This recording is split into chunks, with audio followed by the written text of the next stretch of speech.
J'étais petite, sans peur et sans crainte, juste des rêves plein la tête. J'avais une famille, des animaux, une chambre que je partageais avec la plus gentille des sœurs qu'on puisse avoir. Et du jour au lendemain, tout a basculé. Je me suis alors demandé quel état aborder avec ce basculement. Ma mère a attrapé un cancer du cerveau, une chose qui est curable heureusement, mais on a découvert ça trop tard. Alors le cancer a grossi. Il s'est propagé dans toute sa tête. Son cerveau y a même été jusqu'à paralyser ses bras, ses jambes et enlever la parole. On ne comprenait plus rien de ce qu'elle disait, alors j'ai quand même fait avec. Une semaine plus tard, ils l'ont guérie. Elle était paralysée et sans parole, comme je disais. Je l'ai alors aidée, malgré que j'étais la plus petite de la famille. Mais j'étais la plus intelligente.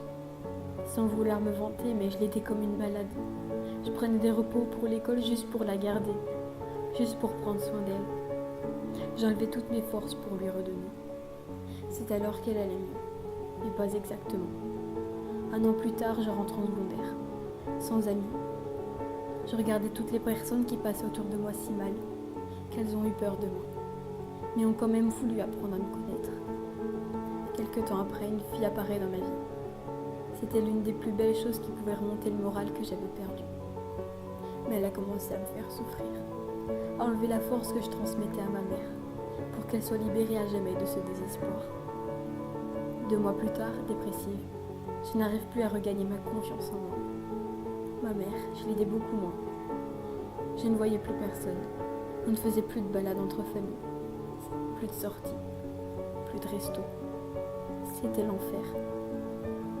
Toute cette soutenance envers notre famille est tombée à l'eau. Comme je dis, du jour au lendemain, tout peut basculer. J'avais seulement 7 ans, une fille normale, une belle famille. Mais aujourd'hui, je vis un peu mieux. Ma mère est mourante cette fois-ci. Mais je garde encore espoir. Et je crois que je suis la seule.